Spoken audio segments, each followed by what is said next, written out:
The Millionaire Janitor. You don't need to look rich. Have you ever judged someone just by how they looked?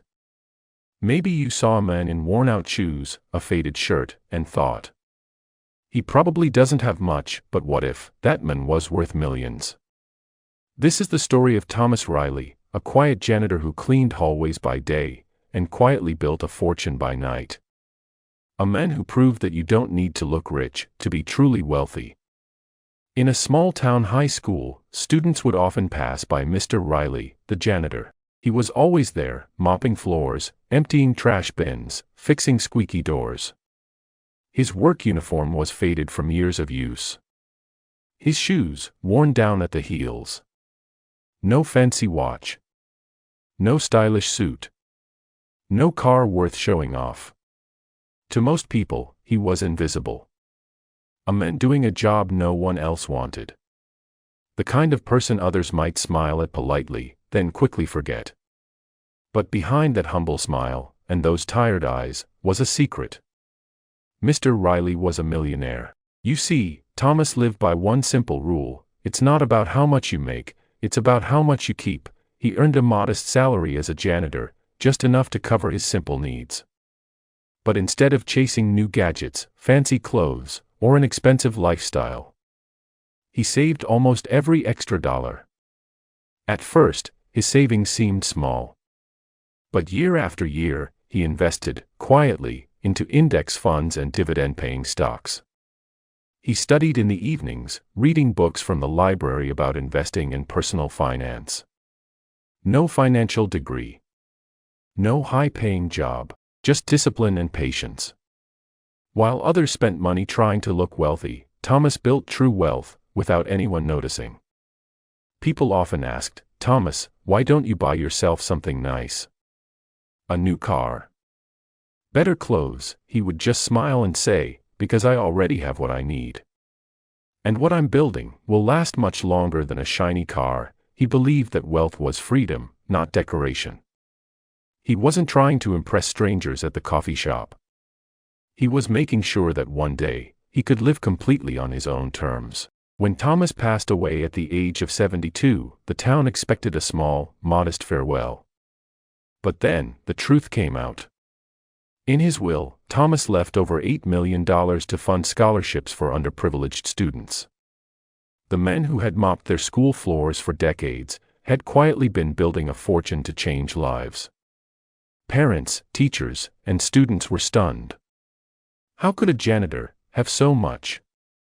The answer was simple: he lived below his means. He invested wisely. He never confused looking rich with being rich.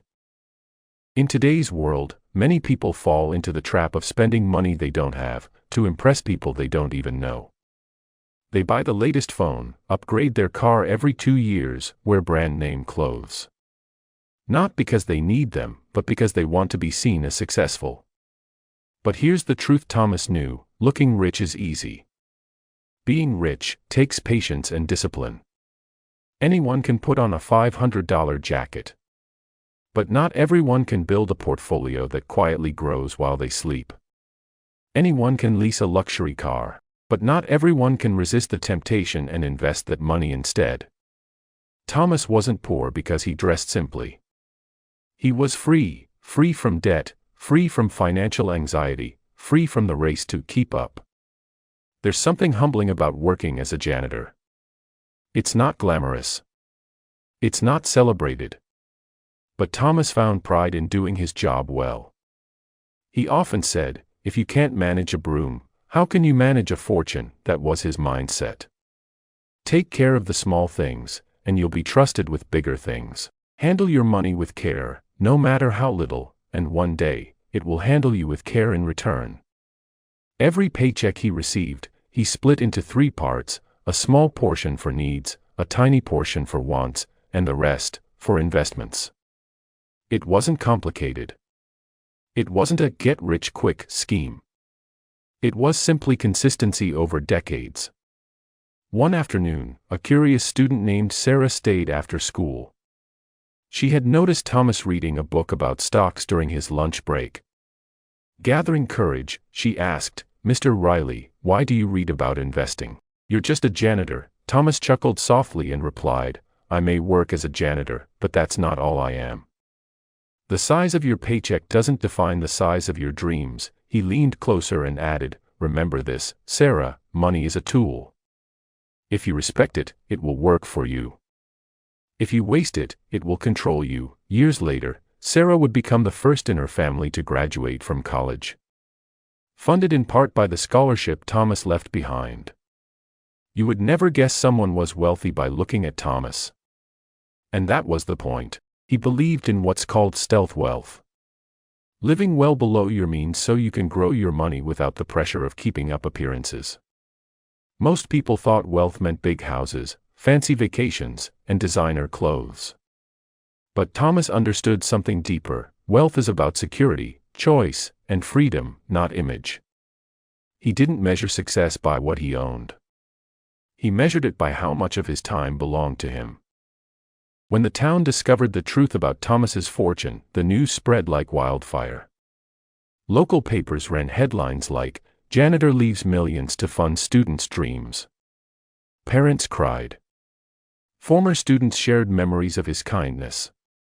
How he'd always greet them with a warm smile, how he'd fix a broken locker without complaint. No one had guessed that, all along, he had been quietly building a legacy bigger than himself. In a letter left with his will, Thomas wrote, "I didn't want statues. I didn't want fame. I wanted my life to mean something after I was gone. If I could help just one young person escape poverty, my life would be a success." Thomas's story teaches us something powerful. Being rich is not about the clothes you wear, the car you drive, or the house you live in. It's about having the freedom to live life on your terms. The world will always try to sell you a version of success that looks good on the outside. But Thomas proved that the greatest kind of wealth is quiet, humble, and deeply impactful. Looking rich might get you compliments today. But being truly rich can change lives for generations. Maybe right now, you're not making much. Maybe you feel like your dreams are too far away. But remember, Thomas started with almost nothing. He didn't wait until he had a big salary. He started where he was, with what he had, and made small, smart choices, day after day, year after year. If he could do it, so can you. Save more than you spend. Invest in your future, not in impressing others.